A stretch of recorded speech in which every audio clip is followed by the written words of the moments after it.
भारतीय जनतेच्या न्याय हक्कासाठी, मानवी हक्कासाठी, भ्रष्टाचाराविरोधात लढणारे आपल्या हक्काचे एकमेव जय न्यूज चॅनल मध्ये आपले स्वागत आहे।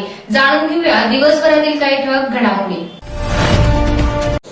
नमस्कार, मी प्रदीप भालेकर। आपण पाहता जय हिंद न्यूज मुंबई। मालाड पूर्व पठाणवाडी येथे डीजीएस बिल्डरच्या अनधिकृत सेल्स कार्यालयावर डीजीएस लॉन्च या कार्यालयावर महानगरपालिकेने चालवलाय हातोडा। बुलडोझरची कारवाई डीजीएस बिल्डरच्या सेल्स कार्यालयावर। वर्ष 2023 या वर्षी डीजीएस बिल्डरच्या या सेल्स अनधिकृत कार्यालयाची तक्रार दाखल करण्यात आली होती।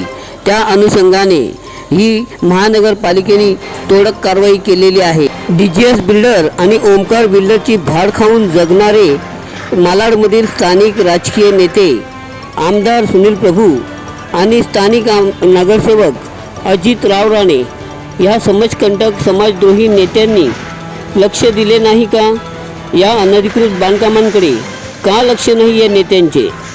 हे मालाडू ईस्टमधील समाजकंटक समाजद्रोही राजकीय नेते आमदार आणि स्थानिक नगरसेवक यांनी करोडो रुपयाची संपत्ती या बिल्डरांच्या माध्यमातून आणि काही अनधिकृत अशा बांधकामांमधून कमावलेली आहे।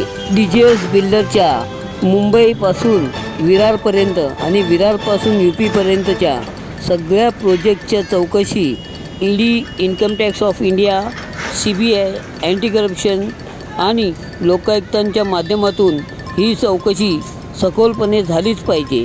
त्याचसोबत आमदार सुनील प्रभू आणि स्थानिक नगरसेवक अजित राव राणे ह्या भ्रष्टाचारी समाजकंटक नेत्यांची सुद्धा बेहिशोबी संपत्तीची चौकशी आणि त्यांनी बांधलेल्या बंगल्यांची गावापासून मुंबईपर्यंत संपूर्ण बेहिशोबी संपत्तीची चौकशी झालीच पाहिजे।